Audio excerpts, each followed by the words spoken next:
Hello friends, welcome to the session of child development and pedagogy. तो पिछली video में हम लोगों ने चैप्टर पढ़ा था बाल विकास के सिद्धांत, principle of development, child development. तो आज उसके क्वेश्चंस जो पिछले सीटेट में पूछे गए हैं और अन्य राज्यों के टीटी में पूछे गए हैं, उनमें से कुछ महत्वपूर्ण प्रश्नों का संकलन यहाँ पर आपके सामने प्रस्तुत किया जाएगा और उनकी व्याख्या के साथ में उनका हल आपको बताया जाएगा। तो प्रश्नों की कड़ी से जुड़ें और बिना देर किए हुए हम प्रश्नों को स्टार्ट करते हैं। तो पहला प्रश्न आपका है यहाँ पे, किसी शिक्षक के लिए वृद्धि और विकास के सिद्धांतों के बारे में जानना महत्वपूर्ण है क्योंकि ए ऑप्शन, यह ज्ञान बच्चों को पृथक करने में शिक्षक की सहायता करेगा, शिक्षक अच्छा प्रभाव डालने में समर्थ हो सकेगा, बच्चों को सीखने के उपयुक्त अवसर प्रदान करने में यह ज्ञान शिक्षक के लिए सहायक होगा, इसके डी ऑप्शन, इसके बाल विकास एवं लोकप्रिय पाठ्यक्रम बनेगा। इसमें जो पहला ऑप्शन है ज्ञान बच्चों को पृथक करने में सहायता करेगा, ये बिल्कुल नेगेटिविटी है, अलगाव की शिक्षा नहीं दी जाती है। दूसरा है शिक्षक अच्छा प्रभाव डालने में समर्थ हो सकेगा, हाँ समर्थ हो सकेगा, लेकिन और भी ऑप्शन पढ़ते हैं, सबसे उपयुक्त विकल्प का हमें चयन करना है। सी ऑप्शन है बच्चों को सीखने के उपयुक्त अवसर प्रदान करने में ज्ञान शिक्षक के लिए सहायक है। और डी ऑप्शन है इसके बाल विकास एवं लोकप्रिय पाठ्यक्रम बनेगा। मतलब हमारा यहाँ पर है कि शिक्षक उसे क्यों सीखता है, शिक्षक के लिए क्यों महत्व, जो बच्चों को सीखने के उपयुक्त अवसर प्रदान करने में यह ज्ञान शिक्षक के लिए सहायक है, यह ऑप्शन यहाँ पर करेक्ट होगा। बच्चों का विकास किस प्रकार से हो, किस प्रकार से बच्चे सीखते हैं, इसको यदि शिक्षक के माइंड में यह बात होगी कि ये ऑडियो लर्नर है या विजुअल लर्नर है या इस तरह से प्ले के माध्यम से ये सीखता है, इस तरह का ज्ञान यदि अध्यापक को होगा तो वह निश्चित रूप से बच्चों को सिखाने के लिए और भी अधिक सक्षम हो सकेगा। तो इसलिए यहाँ पर जो सबसे उपयुक्त विकल्प है वह बच्चों को सीखने के उपयुक्त अवसर प्रदान करने में शिक्षक के लिए सहायक होगा। ऐसा है कि सिर्फ स्टैफ होल्डिंग यानी सहारा देने की बात शिक्षक का कार्य होता है, टोटल सभी चीज़ हल कर देना उसमें वह भी शिक्षक का कार्य नहीं है। तो बच्चों को इस प्रकार से मार्गदर्शन देना शिक्षक का कार्य है जिससे वह स्वयं चीज़ों को करने में सक्षम हो सके। तो इसलिए यहाँ पर जो सी है ऑप्शन वह करेक्ट है कि उपयुक्त अवसर प्रदान करेगा और उसके लिए उसे ये वृद्धि और विकास के सिद्धांत के बारे में जानना आवश्यक है कि विकास क्रमबद्ध होता है। तो शिक्षक इस चीज़ से ये जान जाएगा कि ये वाला कार्य बेसिक्स पहले पढ़ाने हैं और इस चीज़ को बाद में कराने हैं। एक्टिविटी यानी पहले जो शुरुआती बच्चे होते हैं खेल के माध्यम से ज़्यादा सीखते हैं, तो हम कहेंगे कि खेल पहले खिला दिया जाए, कॉन्सेप्ट बाद में पढ़ाया जाए। यदि इस प्रकार के सिद्धांतों की जानकारी शिक्षक को नहीं होगी तो वह कठिन कार्य पहले कराया जाने लगेगा, विशिष्ट कार्य पहले कराएगा और सामान्य कार्य बाद में कराएगा, जिससे कि बच्चा सीखने में अक्षम होगा। इसलिए यहाँ पर सी ऑप्शन उपयुक्त है। अगले क्वेश्चन पर चलते हैं। अगला क्वेश्चन है, विकास कभी न समाप्त होने वाली प्रक्रिया है, यह विचार किससे संबंधित है? मैंने जो 12 प्रकार के सिद्धांत पढ़ाए थे बाल विकास के सिद्धांत, आप उन्हीं सिद्धांतों को अपने माइंड में रखें और फिर क्वेश्चन सॉल्व करें। तो विकास कभी न समाप्त होने वाली प्रक्रिया है, यह विचार किससे संबंधित है? ए अंतः संबंध का सिद्धांत, बी निरंतरता का सिद्धांत, सी एकीकरण का सिद्धांत और डी अंतःक्रिया का सिद्धांत। तो मैंने बताया था जब कभी न समाप्त होने वाली प्रक्रिया है, तो जो पहला सिद्धांत हमने बताया था निरंतरता का सिद्धांत, मतलब गर्भकाल या फिर जन्म से और जब तक मृत्यु नहीं हो जाती, मृत्यु पर्यंत तब तक हमारा विकास होता रहता है, कभी भी समाप्त बीच में नहीं होता है और यही निरंतरता का सिद्धांत होता है। तो इसका जो बी ऑप्शन है principle of continuity, it is the right answer.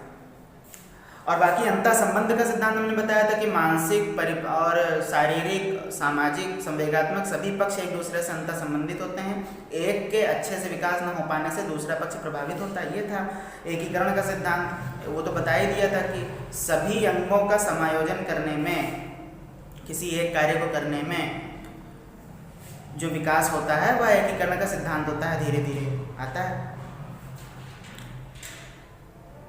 ठीक है। और अंतःक्रिया के सिद्धांत हमने बताया था कि जो परिपक्वता है और अधिगम है, यानी जो मैच्योरिटी और लर्निंग है उनकी जो वो अंतर संबंधित हैं, तो उनके बीच अंतःक्रिया का परिणाम है विकास। अगले प्रश्न पर आते हैं, निम्न कक्षाओं में शिक्षण की खेल विधि आधारित है। ए शारीरिक शिक्षा कार्यक्रमों के सिद्धांत पर, बी शिक्षण की विधियों के सिद्धांत पर, सी विकास एवं वृद्धि के मनोवैज्ञानिक सिद्धांत पर, और डी है शिक्षण के सामाजिक सिद्धांतों पर। इसमें मैंने बताया था जो हमने पढ़ाया है उसी चीज़ से पूरी तरह से संबंधित है प्रश्न। तो इसमें जो ऑप्शन सही होगा वो विकास एवं वृद्धि के मनोवैज्ञानिक सिद्धांत पर। विकास और वृद्धि का सिद्धांत हमने पढ़ाया, उसमें शिक्षण की खेल विधि आधारित है। तो विकास एवं वृद्धि के सिद्धांतों में सबसे पहले जो बच्चे रुचि लेते हैं शिशुअवस्था में, तो उनकी मूल प्रवृत्त्यात्मक यानी खेलने की, और पूर्व बाल्यावस्था में खेलने की प्रवृत्ति होती है। इसका मतलब यह अनुमान लगाया जा सकता है बाल मनोविज्ञान के आधार पर कि खेल से बच्चे पहले सीखते हैं, तो इसलिए पहले खेल की पद्धति स्टार्ट की जाती है। तो बाल विकास के जो मनोवैज्ञानिक सिद्धांत हैं उनके ऊपर आधारित है पूर्णतः। तो इसलिए इसका जो ऑप्शन सी होगा वो ऑप्शन सही होगा। अगले प्रश्न पर आते हैं। बच्चे के विकास के शिरस्त्र सिद्धांत के अनुसार निम्न में से सत्य कथन है। शिरस्त्र सिद्धांत मैंने बताया था शिरः पदाभिमुख, या उसको शिरस्त्र भी बोल देते हैं। तो मैंने कहा था हिंदी में बहुत नाम होंगे, आप यही प्रश्न अगर आएगा उसकी इंग्लिश खोजिएगा जो राइट साइड लिखी होती है जब आपको सीटेट का पेपर मिलेगा, और उसमें साफ साफ सिफेलोकॉर्डल होगा। तो मैंने दो बताए थे, शिरस्त्र सिद्धांत यानी सिफेलोकॉर्डल, और केंद्र से बाहर की ओर यानी प्रॉक्सिडिस्टल। तो यहाँ पर सिफेलोकॉर्डल की बात की जा रही है, और आप जानते हैं कि विकास सिर से पैर की ओर होता है, जैसे कि मैंने पिछली वीडियो में एकदम विस्तृत व्याख्या दे दी है इसकी। तो इसका जो ए ऑप्शन होगा विकास सिर से पैर की ओर होता है, आप बस उसे टिक मार देंगे। नेक्स्ट क्वेश्चन पर आते हैं। निचली कक्षाओं में शिक्षण की खेल पद्धति मूल रूप से आधारित है, जो कि अभी मैंने क्वेश्चन करवाया है वो रिपीटेड क्वेश्चन है, जान लीजिए, बस उसकी थोड़ा सा भाषा बदली हुई। उसमें था थर्ड क्वेश्चन आप देख रहे हैं, उसमें था निम्न कक्षाओं के शिक्षण की खेल विधि आधारित है, और फिफ्थ क्वेश्चन निचली कक्षाओं में शिक्षण की खेल विधि मूल रूप से आधारित है। तो वही जो वहाँ पे ऑप्शन था विकास एवं वृद्धि के मनोवैज्ञानिक सिद्धांतों पर, सी ऑप्शन यहाँ पर टिक करेंगे। अगले प्रश्न पर आते हैं। निम्नलिखित में से कौन सा विकास का सिद्धांत है? ए ऑप्शन विकास की सभी प्रक्रियाएं अंतः संबंधित नहीं है, तो ये तो है नहीं, हमने पढ़ाया था कि विकास की सभी प्रक्रियाएं अंतः संबंधित हैं, सभी पक्ष हैं। अगला बी ऑप्शन सभी की विकास दर समान नहीं होती। अगला ऑप्शन विकास हमेशा रेखीय होता है, तो ये भी नहीं, हमने कहा था विकास स्पाइरल होता है, कुंडली के भांति होता है, रेखीय यानी रज्जुरेखीय नहीं होता है। जो डी ऑप्शन है यह निरंतर चलने वाली प्रक्रिया नहीं है, तो निरंतर चलने वाली प्रक्रिया तो है, सबसे पहला सिद्धांत मैंने बताया था निरंतरता का सिद्धांत। तो ये तीन चीज तो मिल रही है, यानी बी ऑप्शन ही जो मिल रहा है विकास की दर समान नहीं होती है। तो ये मैंने बताया था क्रमबद्धता का सिद्धांत, लेकिन मैंने यह भी साथ में साथ पढ़ाया था वैयक्तिक विभिन्नता का सिद्धांत। मतलब किसी के सीखने की स्पीड, किसी के सीखने का तरीका एक बच्चे का भिन्न हो सकता है दूसरे बच्चे के सीखने के तरीके, दूसरे बच्चे के सीखने की स्पीड से। तो वैयक्तिक विभिन्नता वाला भी यहाँ भी अप्लाई होगा। तो इसमें कह रहे हैं कि कौन सा विकास का सिद्धांत है, तो सभी की विकास दर समान नहीं होती, यानी वैयक्तिक विभिन्नता का सिद्धांत। विकास की दर समान नहीं होती, विकास को करने की प्रवृत्ति समान नहीं होती, विकास को सीखने का तरीका समान नहीं होता। तो यह वैयक्तिक विभिन्नता के सिद्धांत के अंतर्गत ही आएगा, इसलिए यहाँ पर बी ऑप्शन आप टिक करेंगे। बाकी सब वायलेट कर जाते हैं विकास के सिद्धांतों को। नेक्स्ट क्वेश्चन है, बच्चे के विकास के सिद्धांतों को समझना शिक्षक की सहायता करता है। ठीक है, जैसे पहला क्वेश्चन था उसी प्रकार से। तो ए शिक्षार्थी की आर्थिक पृष्ठभूमि को पहचानने में, बी शिक्षार्थियों को क्यों पढ़ाना चाहिए यह औचित्य स्थापित करने में, सी शिक्षार्थियों की भिन्न अधिगम शैलियों को प्रभावी रूप से संबोधित करने में, और डी विद्यार्थी के सामाजिक स्तर को पहचानने में। तो इसका जो आंसर होगा वो आर्थिक पृष्ठभूमि को पहचानने के लिए तो नहीं होगा, जो सीधी सी बात है, और साथ ही साथ शिक्षार्थियों को क्यों पढ़ाना चाहिए यह औचित्य स्थापित करने में नहीं, शिक्षार्थियों को कैसे पढ़ाना चाहिए यह औचित्य स्थापित करने में जो ये बाल विज्ञान और शिक्षण के विकास के सिद्धांत हैं वो सहायक होते हैं, ना कि क्यों पढ़ाना चाहिए। क्यों पढ़ाना चाहिए का क्या मतलब है? पढ़ाना तो सबको चाहिए ना, पढ़ने की आवश्यकता प्रत्येक बच्चे को होती है। तो इसलिए क्यों पढ़ाना चाहिए ये भी ऑप्शन गलत हो जाता है। कैसे होता तो एक बार रख सकते थे। सी है शिक्षार्थियों के भिन्न अधिगम शैलियों को प्रभावी रूप से संबोधित करने में, ये बिल्कुल करेक्ट आंसर है। इसलिए वैयक्तिक विभिन्नता प्रत्येक बच्चे के अंदर होगी, तो हम सभी की केस स्टडी कर सकते हैं, सभी का व्यक्तिगत अध्ययन हम कर सकते हैं और उसके बाद में हम यह पता लगा सकते हैं कौन सा बच्चा किस प्रकार से सीख रहा है। और यह हम पता कब लगा पाएंगे, जब हमें बाल विकास के सिद्धांतों की सामान्य और विशिष्ट दोनों तरह की जानकारी होगी। तो इसलिए विभिन्न अधिगम शैलियों, मतलब जो लर्न है उसको करने का तरीका, सीखने का तरीका, अधिगम शैली मतलब अलग अलग बच्चों में अलग अलग अधिगम शैली यानी सीखने का तरीका होता है, तो उनको जानने में हमारी सहायता करता है बाल विकास, इसलिए यहाँ पर सी ऑप्शन करेक्ट आंसर होगा। अगले प्रश्न पर आते हैं। मानव विकास कुछ विशेष सिद्धांतों पर आधारित नहीं है, यहाँ पर होना चाहिए, ये थोड़ा मिसप्रिंट हो गया है, यहाँ पर आप करेक्ट कर लेंगे। इसमें से आगे लिखा भी है निम्न में से कौन विकास सिद्धांत नहीं है, ठीक है, तो यहाँ पर नहीं होगा, आप करेक्ट कर लेंगे। ए ऑप्शन अनुक्रमिकता, बी सामान्य से विशिष्ट, सी प्रतिवर्ती, डी निरंतरता। अनुक्रमिकता का मतलब क्रमबद्धता का सिद्धांत, अनुक्रम से चलेंगे यानी क्रम से चलेंगे, मतलब मैंने बताया था कि बच्चा पहले लेटेगा, फिर सर उठाएगा, फिर बैठेगा, फिर चलना स्टार्ट करेगा, तो यह क्रमबद्धता के सिद्धांत से संबंधित है, इसका मतलब ये तो है। बी ऑप्शन सामान्य से विशिष्ट, ब्रीफली हमने बता दिया, पहले सामान्य चीजें सीखता है उसके बाद विशिष्ट चीजें सीखता है, तो यह भी होगा। डी निरंतरता का सिद्धांत या तो होगा ही, तो बच कौन सा रहा है, प्रतिवर्ती। प्रतिवर्ती का होता है पुनः आरंभ करना, पुनः प्रारंभ करना। पुनः प्रारंभ करने का क्या मतलब होता है, विकास कुछ हद तक हो गया तो एक सीमित अवधि तक हम पीछे आकर उसको बेस बना करके सीख सकते हैं, लेकिन अब कहते हैं कि पूरी तरीके से विकास फिर से चालू कर दिया जाए, ऐसा नहीं होगा। आप फिर से जन्म नहीं लेंगे, फिर परिपक्व नहीं होंगे, तो परिपक्वता भी तो विकास के अंतर्गत आती है, तो एकदम शुरू से आरंभ करना या नहीं सही है। तो इसलिए जो है और प्रतिवर्ती जो होगा वह नहीं होगा यहाँ पे ऑप्शन, तो सी ऑप्शन यहाँ पे करेक्ट आंसर है। फिर अगले प्रश्न पर आते हैं। बालक के शारीरिक व क्रियात्मक विकास की दशा होती है, तो शारीरिक और क्रियात्मक विकास की दशा ऑप्शन पढ़ते हैं। ए ऑप्शन सिर से पैर और शरीर से बाहर, शरीर के बाहर से मध्य की ओर, बी सिर से पैर तथा शरीर के मध्य से बाहर की ओर, सी पैर से सिर तथा शरीर के बाहर से मध्य की ओर, और डी पैर से सिर तथा शरीर से मध्य से बाहर की ओर शरीर के। तो मैंने बताया था दो चीजें, अभी भी मैंने चर्चा की, सिफेलोकॉर्डल और प्रॉक्सिलेस्टल। सिफेलोकॉर्डल का मतलब सिर से पैर की ओर, तो पहला तो हम ये ढूंढ लेंगे कि सिर से पैर की ओर वाले कौन से ऑप्शन है, तो पैर से सिर वाले नेगलेक्ट कर देंगे। अब हमारे पास बचे दो ऑप्शन, ए और बी। अब फिर हम केंद्र से बाहर कह सकते हैं या फिर मध्य से बाहर कह सकते हैं, तो मध्य से बाहर किसमें है, ए और बी में, तो मध्य से बाहर बी ऑप्शन में, इसलिए यहाँ पर हम बी ऑप्शन को टिक करेंगे। अगले प्रश्न पर आते हैं। सीमा हर पाठ को बहुत जल्दी सीख लेती है, जबकि लीना उसे सीखने में ज़्यादा समय लेती है, तो यह विकास डैश के सिद्धांत को दर्शाता है। तो सबके सीखने का तरीका अलग अलग होता है, प्रत्येक बच्चा विशिष्ट होता है, ये किस सिद्धांत को दर्शाता है, वैयक्तिक विभिन्नता के सिद्धांत को, इसलिए यहाँ पर ए ऑप्शन आपका दिया है वैयक्तिक विभिन्नता का सिद्धांत, उसे आप टिक करेंगे। अगले प्रश्न पर आते हैं। निम्नलिखित में से कौन सा विकास का सिद्धांत नहीं है। ए ऑप्शन विकास लंबवत न होकर वृत्ताकार होता है, बी विकास क्रमबद्ध होता है, सी विकास निरंतर होता है, और डी विकास मशीनी प्रक्रिया है। तो ए विकास लंबवत न होकर वृत्ताकार होता है, लंबवत से यहाँ पर रेखीय से ही ले लेते हैं, तो ये भी हमने बताया था, principle of linear versus spiral development, ये भी हमने बता दिया था। बी विकास क्रमबद्ध होता है, क्रमबद्धता का सिद्धांत, ये भी हमने बता दिया था। सी विकास निरंतर होता है, निरंतरता का सिद्धांत पहला, तो अब बच कौन सा रहा है, विकास मशीनी प्रक्रिया है, तो यह बाल विकास के सिद्धांत के अंतर्गत नहीं आता है, इसलिए यहाँ पर डी ऑप्शन करेक्ट आंसर होगा। अगला प्रश्न निम्नलिखित में से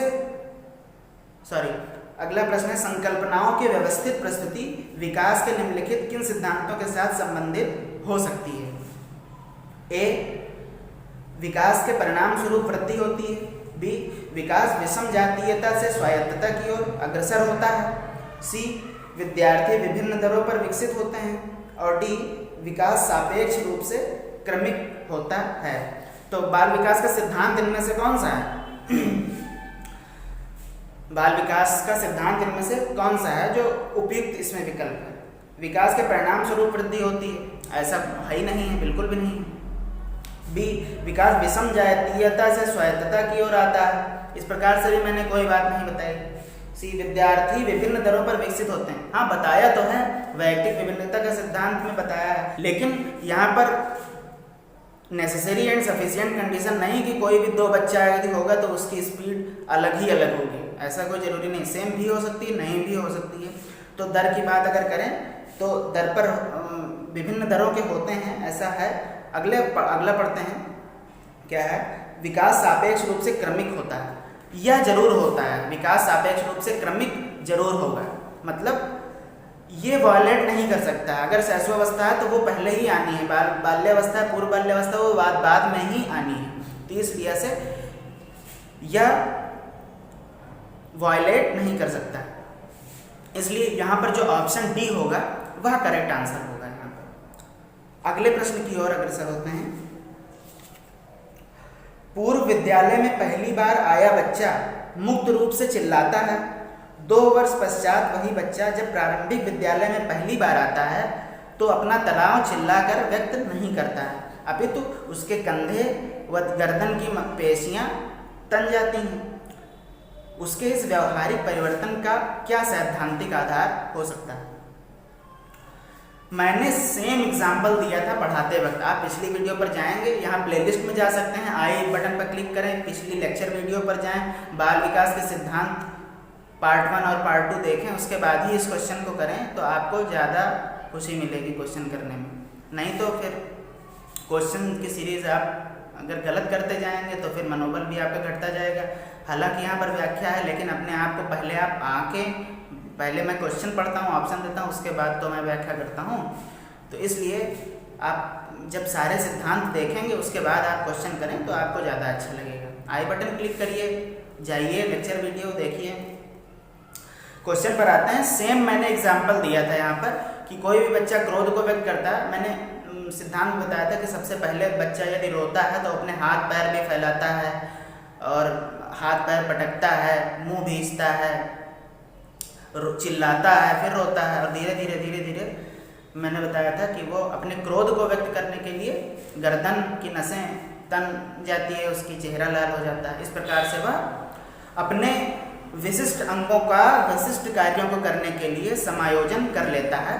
और यह मैंने बताया था एकीकरण के सिद्धांत में। साइकिल चलाना भी मैंने एकीकरण के सिद्धांत में बताया था कि पहले तो हमारे सभी अंग जो हैं वो एक साथ किसी एक काम को करने में अलग अलग से यूज होने में उनको असुविधा होती है कि एक ही काम कर रहे हैं, लेकिन हाथ हमारा हैंडल संभाल रहा है, पैर पैडल चला रहा है।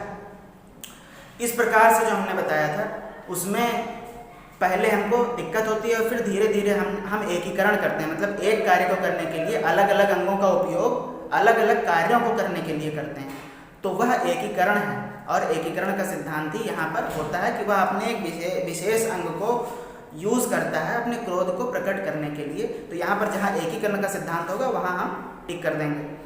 कौन सा है? विभेद व एकीकरण विकास के लक्षण है। तो एकीकरण यहाँ टिक गया, बस यही सही आंसर होगा। बाकी विकास कई प्रकार से होता है, उसका इससे कोई संबंध नहीं। विकास का सिद्धांत जरूर है लेकिन इससे कोई संबंध नहीं। विकास निरंतरीय होता ही है, लेकिन इस क्वेश्चन से हमें रिलेट करना वो नहीं है। अलग अलग लोगों में विकास के भिन्न भिन्न रूप होते हैं, वो भी है, व्यक्ति विभिन्नता भी है, परंतु वो इससे रिलेशन में नहीं है। एकीकरण विकास का लक्षण है, यह इससे रिलेट करता है, इसलिए यहाँ पर सही आंसर ये होगा। अगले प्रश्न पर आते हैं। निम्नलिखित में से कौन सा बाल विकास का एक सिद्धांत नहीं है? ए, विकास के सभी क्षेत्र महत्वपूर्ण है। मैंने बताया था कि सभी क्षेत्र का एक दूसरे पर प्रभाव पड़ता है, तो इसलिए यह विकास का सिद्धांत होगा।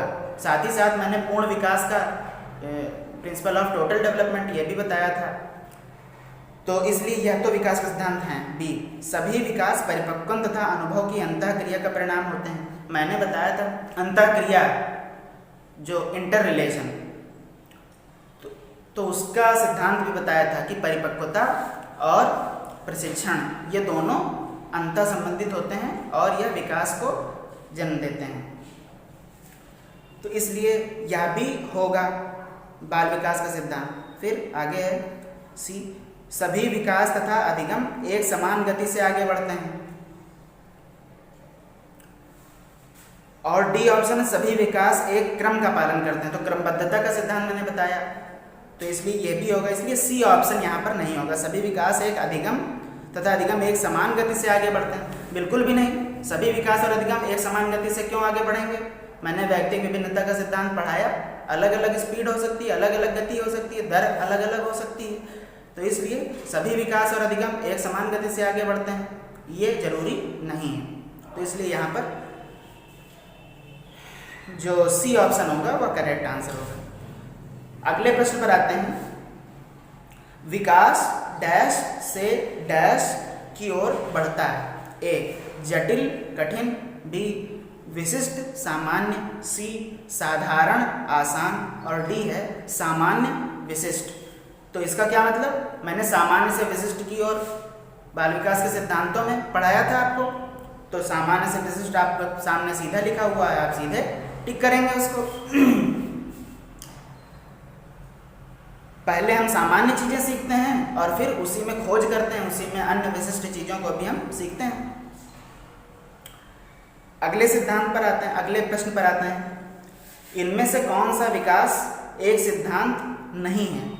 तो विकास का सिद्धांत कौन सा नहीं है? ए विकास संशोधन योग्य होता है, बी विकास केवल संस्कृति से शासित और निर्धारित होता है, सी विकास जीवन पर्यंत होता है और डी विकास वंशानुक्रम और पर्यावरण दोनों से प्रभावित होता है। तो इसमें से कौन सा नहीं है ये देखना। विकास संशोधन योग्य होता है, हाँ, तो मैंने आपको बता रखा है कि principle of linear versus spiral development, इसका मतलब संशोधन योग्य होता है। पीछे आकर हम संशोधन करके और फिर विकास के रेखा में आगे बढ़ सकते हैं, इसलिए ये तो सिद्धांत होगा। बी ऑप्शन विकास केवल संस्कृति और शासित और निर्धारित होता है, तो केवल संस्कृति से शासित निर्धारित नहीं होता है। मैंने बताया था वंशानुक्रम यानी हेरिडिटरी फैक्टर की भी आवश्यकता होती है, वंशानुक्रम और वातावरण यानी केवल संस्कृति से ही होता है, तो ये हम नहीं कह सकते, इसलिए यही है जो विकास का सिद्धांत नहीं है। बाकी और पढ़ लेते, विकास जीवन पर्यंत होता है, तो फिर निरंतरता का सिद्धांत। डी विकास वंशानुक्रम पर्यावरण दोनों से प्रभावित होता है, वंशानुक्रम और वातावरण की अंतःक्रिया का परिणाम, और वो सिद्धांत मैंने बताया था। तो यानी जो बी ऑप्शन हमें मिल रहा है वही विकास का सिद्धांत हमने नहीं पढ़ा। अगला, इनमें से कौन सा बाल विकास का एक सिद्धांत है? कौन सा विकास का सिद्धांत है देख लेते हैं। ए विकास परिपक्वता तथा अनुभव के बीच अन्योन्य क्रिया की वजह से घटित होता है। बी ऑप्शन विकास प्रत्येक बच्चे की गति का सही ढंग से अनुमान लगा सकता है। सी अनुभव विकास का एकमात्र निर्धारक है और डी विकास प्रबलन तथा दंड के द्वारा सुनिश्चित किया जाता है। तो जो डी ऑप्शन है प्रबलन और दंड, बिल्कुल भी दंड का विधान नहीं है बाल विकास के सिद्धांतों में। दंड देकर के हम नहीं सिखाएंगे बच्चों को, यही शिक्षकों को सिखाया जाता है मेनली। फिर सी अनुभव विकास का एकमात्र निर्धारक है, बिल्कुल नहीं, अनुभव प्रशिक्षण होगा दोनों साथ में, परिपक्वता भी होगी साथ में, तभी वो दोनों सब मिलकर के निर्धारक तत्व बन पाएंगे, केवल अनुभव निर्धारक नहीं है, ठीक है ना। अगला बी है विकास प्रत्येक, यानी बी ऑप्शन हम उल्टा चल रहे हैं। बी ऑप्शन विकास प्रत्येक बच्चे की गति का सही ढंग से अनुमान लगा सकता है, बिल्कुल भी नहीं। सही ढंग से अनुमान प्रत्येक बच्चे की गति का लगाना, तो यह भी सही नहीं है, एकदम सटीक अनुमान आप कहाँ पे लगा पाएंगे। तो इसलिए अब ए ऑप्शन आपका है विकास परिपक्वता तथा अनुभव के बीच अन्योन्य क्रिया की वजह से घटित होता है। मैंने कहा था परिपक्वता और प्रशिक्षण जब दोनों एक साथ चलते हैं तो वह विकास को आगे बढ़ाते हैं। और जो मैंने चीज़ बताई है एज सच अगर वही लिखी हुई है तो आपको सीधा टिक वहाँ पर मार देना है। पहले इस चीज़ की विस्तृत रूप से बहुत अच्छे से व्याख्या की जा चुकी है, तो बिल्कुल आप इस वीडियो को देखने से पहले पिछली लेक्चर वीडियोस जरूर देखें, ये मैं आपको रिकमेंड करूँगा। ये आपके भले के लिए यदि आप एस्पिरेंट हैं सीटेट और टेट के लिए, ठीक है। तो यहाँ पर जो इम्पोर्टेंट प्रश्नों की श्रृंखला थी वह समाप्त होती है। अगली वीडियो से हम नेक्स्ट चैप्टर पढ़ेंगे वंशानुक्रम एवं वातावरण, हेरिडिटी एंड एनवायरनमेंट और इनके बीच का रिलेशन। एक दो लोगों ने स्टेटमेंट दिए, उसको पढ़ेंगे, क्या क्या फैक्टर्स अफेक्ट करते हैं, वंशानुक्रम कैसे अफेक्ट करता है डेवलपमेंट को और यानी हेरिडिटी, और एनवायरनमेंट कैसे अफेक्ट करता है डेवलपमेंट को। इन सभी बातों पर हम चर्चा करेंगे। तब तक के लिए इन प्रश्नों को करिए, व्याख्या को ध्यान से सुनिए, और भी प्रश्न जुटाइए, इस चैप्टर से संबंधित प्रैक्टिस सेट्स उठाइए, लगाइए, और जो सिद्धांत पढ़ाए गए हैं और व्याख्या दी गई है इनको सुनने के बाद उन क्वेश्चंस को प्रैक्टिस करिए अपना तर्क लगाने के बाद में। अगर आपको वीडियो अच्छी लगी हो तो ज़रूर लाइक, सब्सक्राइब, शेयर करें। सब्सक्राइब अधिक से अधिक लोग करें और बेल आइकन प्रेस करें, जिससे लेक्चर वीडियोस का नोटिफिकेशन आपके सामने सबसे पहले आ सके। Do like, subscribe and share, and thank you so much.